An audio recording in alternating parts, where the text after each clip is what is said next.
Hello, good morning. ನಾನಿವತ್ತು ಅಮ್ಮನ ಮನೆಯಲ್ಲಿದ್ದೀನಿ. ಏನಪ್ಪ ದೇವ್ರಿಗೆ ಇಷ್ಟೊಂದೆಲ್ಲ ನೈವೇದ್ಯನ ಇಟ್ಟಿದ್ದಾಳೆ ಅಂತನಾ.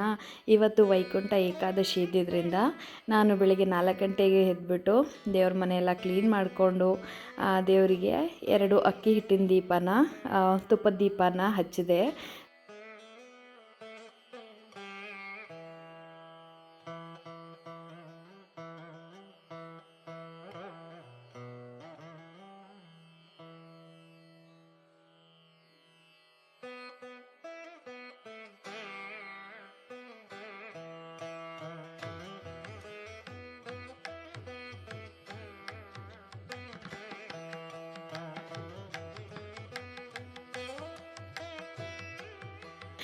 ತುಂಬಾ ಖುಷಿಯಾಯಿತು ನನಗೆ ವೈಕುಂಠ ಏಕಾದಶಿಯನ್ನು ಸೆಲೆಬ್ರೇಟ್ ಮಾಡಿದ್ದು. ಅದರಲ್ಲೂ ನನ್ನ ಪ್ರೆಗ್ನೆನ್ಸಿ ಟೈಮಲ್ಲಿ ಮಾಡಿದ್ದು ಖುಷಿ ಇದೆ.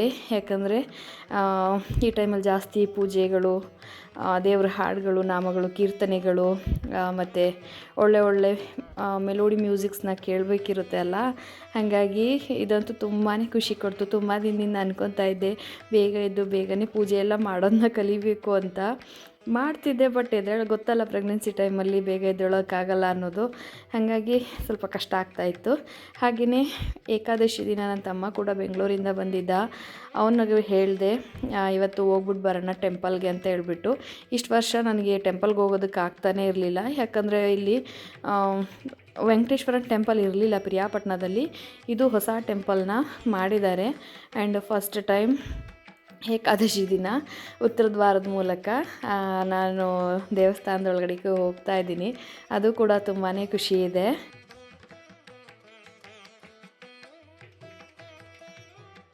ಹಾಗೆಯೇ ಸಾಕ್ಷಾತ್ ತಿರುಪತಿ ತಿಮ್ಮಪ್ಪನ ನೋಡಿದಷ್ಟೇ ಖುಷಿಯಾಯಿತು.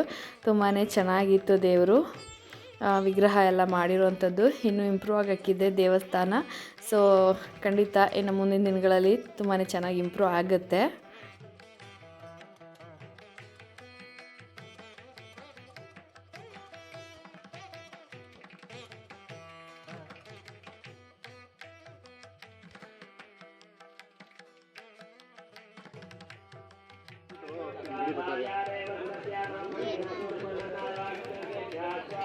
ಕಾಯಿ ತೋರಿಸ್ಬಿಡೋಣ ನಾವು.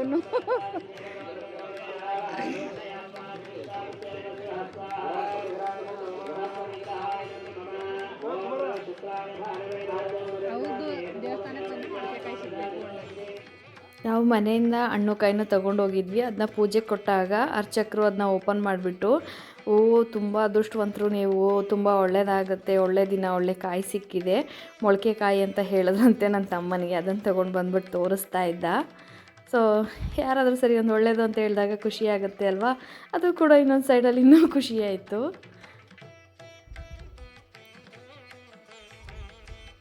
ಬೆಳಗ್ಗೆಯಿಂದ ವೀಡಿಯೋದಲ್ಲಿ ನಾನು ಕಾಣಿಸ್ತಾನೆ ಇಲ್ವಲ್ಲ ಅಂತ ಹೇಳಿಬಿಟ್ಟು ನನ್ನ ತಮ್ಮನ ಕೈಲಿ ಕೂಡ ಸ್ವಲ್ಪ ವೀಡಿಯೋನ ಮಾಡಿಸ್ಕೊಂಡೆ. ಚೂರು ಮಾಡಿಸ್ಕೊಂಡು ಇಟ್ಕೊಂಡಂತಹ ವೀಡಿಯೋಗಳು ಇವಾಗ ನನಗೆ ಯೂಸಿಗೆ ಬರ್ತಿದೆ. ಸಪೋಸ್ ನಾನು ಇದೇನು ವೀಡಿಯೋ ಮಾಡ್ಕೊಳ್ಳದೆ ಸುಮ್ಮನೆ ಲೇಸಿಯಾಗಿದ್ದಿದ್ರಂತೂ ಖಂಡಿತ ನನಗಿದೆಲ್ಲ ಮೆಮೊರಿ ಸಿಗ್ತಾನೆ ಇರಲಿಲ್ಲ. ಏನು ತಿನ್ನಬೇಕು ಅನ್ನಿಸ್ತಿದೆ ಅಂತ ಕೇಳಿಬಿಟ್ಟು ನನ್ನ ಅಕ್ಕಲಿಂದ ಬಂದು ವಡೆ, ಒಬ್ಬಟ್ಟು, ಚಕ್ಲಿ ಎಲ್ಲ ಮಾಡಿಕೊಟ್ರು. ಅದಾದಮೇಲೆ ಇನ್ನೂ ಏನು ತಿನ್ನಬೇಕು ಅನ್ನಿಸ್ತಿದೆ ಕೇಳು ಮಾಡಿಕೊಡ್ತೀನಿ ಅಂತ ಹೇಳ್ಬಿಟ್ಟು ನನಗೆ ಅನಿಸಿದ್ದಷ್ಟೇ ಒಬ್ಬಟ್ಟು, ವಡೆ ಮತ್ತು ಚಕ್ಲಿ ಅಷ್ಟೇ ಬೇಕು ಅಂತ ಅನಿಸಿದ್ದು. ಹಾಗಾಗಿ ಅದಷ್ಟನ್ನು ಕೇಳಿದೆ. ಅದಷ್ಟನ್ನು ಕೂಡ ಪಾಪ ಒಬ್ಬಳೇ ಮಾಡಿಕೊಟ್ಟಿದ್ದು. ಅದಾದಮೇಲೆ ನೆಕ್ಸ್ಟ್ ನಮ್ಮದು ವೈಕುಂಠ ಏಕಾದಶಿ ಆದಮೇಲೆ ನೆಕ್ಸ್ಟ್ ಸಿಕ್ಕಿದ್ದೇನೆ ಇದಲ್ವಾ ನ್ಯೂ ಇಯರ್. ಹಾಗಾಗಿ ಹೊಸ ವರ್ಷಕ್ಕೆ ಹಾಗೆ ರಾಯರು ಗುರುವಾರ ದಿನ ಬಂದುಬಿಡ್ತಲ್ಲ, ಇನ್ನೂ ತುಂಬಾ ಖುಷಿ ಇತ್ತು. ಹಾಗಾಗಿ ಎಲ್ಲರೂ ಕೂಡ ಟೆಂಪಲ್ಗೆ ಹೋಗ್ಬಿಟ್ಟು ಬರೋಣ ರಾಯರ ಮಠಕ್ಕೆ ಅಂತ ಹೇಳ್ಬಿಟ್ಟು ಹುಣಸೂರ್ಗೆ ಹೋಗ್ತಾ ಇದ್ದೀವಿ. ಎಲ್ಲರಿಗೂ ಕೂಡ ಹ್ಯಾಪಿ ನ್ಯೂ ಇಯರ್, ಹೊಸ ವರ್ಷದ ಹಾರ್ದಿಕ ಶುಭಾಶಯಗಳು. ನಂಗೆ ಗೊತ್ತು ನಮ್ಮೆಲ್ಲರಿಗೂ ಕೂಡ ಯುಗಾದಿ ಹಬ್ಬನೇ ನ್ಯೂ ಇಯರ್ ಅಂತ. ಬಟ್ ಇದನ್ನು ಕೂಡ ನಾವು ಚಿಕ್ಕದ್ರಿಂದ ಕೂಡ ಇದನ್ನು ಒಂದು ರೀತಿಯಾಗಿ ಸೆಲೆಬ್ರೇಟ್ ಮಾಡ್ಕೊಂಡು ಬಂದುಬಿಟ್ಟಿದ್ದೀವಿ. ಹಾಗಾಗಿ ಇದನ್ನು ಕೂಡ ನಾವು ನ್ಯೂ ಇಯರ್ ಅಂತ ಕನ್ಸಿಡರ್ ಮಾಡ್ತೀವಿ. ಬಟ್ ನಮ್ಮ ಹಳ್ಳಿನಲ್ಲಿ ಎಲ್ಲರೂ ಕೂಡ ಕನ್ಸಿಡರ್ ಮಾಡೋದೇ ಯುಗಾದಿ ಹಬ್ಬನ. ಯಾವುದೇ ಜಾತಕಗಳಾಗಿರ್ಬೋದು, ಏನೇ ಆಗಿರ್ಬೋದು, ಎಲ್ಲದನ್ನು ಕೂಡ ಕನ್ಸಿಡರ್ ಮಾಡೋದೇ ಯುಗಾದಿ ಹಬ್ಬದಿಂದ. ಫೈನಲಿ ರಾಯರ ಮಠ ರೀಚ್ ಆದ್ವಿ. ಏನಾಯಿತು ಅಂದರೆ ಡ್ಯಾಡಿ ಸ್ವಲ್ಪ ಸ್ಲೋ ಗಾಡಿ ಓಡಿಸೋದು, ಹಾಗಾಗಿ ಅಕ್ಕ ನಾನು ಇಬ್ಬರು ಹಿಂದೆ ಕೂತ್ಕೊಬಿಟ್ಟು ಅಯ್ಯೋ ಬೇಗ ಓಡಿಸೋದಕ್ಕೆ ಕೇಳು ಅಂತ ಒಬ್ರಿಗೊಬ್ರು ಪಿಸು ಗುಸು ಗುಸು ಅಂತ ಇದ್ವಿ. ಯಾಕಂದರೆ ಟೈಮ್ ಆಗಿಬಿಟ್ಟಿತ್ತು. ಯೂಶ್ವಲಿ ನಾರ್ಮಲ್ ಡೇಸಲ್ಲೆಲ್ಲ 11 ಗಂಟೆ ಕ್ಲೋಸ್ ಮಾಡ್ತಾರೆ, ಗುರುವಾರ ದಿನ 12ಗೆಲ್ಲ ಕ್ಲೋಸ್ ಮಾಡ್ತಾರೆ.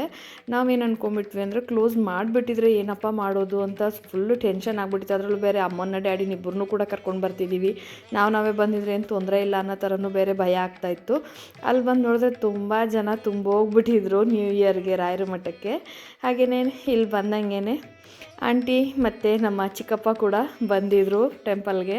ಸೊ ಅವರನ್ನು ಕೂಡ ಮೀಟ್ ಮಾಡಿಕೊಂಡು ಮಾತಾಡಿಸ್ಕೊಂಡು ಅಲ್ಲಿಂದ ನಾವು ಅಲ್ಲೇ ಇನ್ನೂ ಒಂದು ಪಕ್ಕದಲ್ಲೊಂದು ಟೆಂಪಲ್ ಇತ್ತು, ಅಲ್ಲಿಗೂ ಕೂಡ ಹೋಗ್ತಾ ಇದ್ದೀವಿ.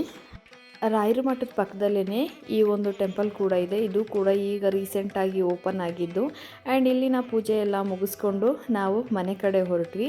ಇದಿಷ್ಟು ನನ್ನ ಸಿಂಪಲ್ ಇವತ್ತಿನ ವಿಡಿಯೋ ಆಗಿತ್ತು. ಇಷ್ಟ ಆಗಿದರೆ ಲೈಕ್ ಮಾಡಿ, ಶೇರ್ ಮಾಡಿ, ಕಮೆಂಟ್ ಮಾಡಿ. ಎಲ್ರಿಗೂ ಹೊಸ ವರ್ಷದ ಹಾರ್ದಿಕ ಶುಭಾಶಯಗಳು. Thank you.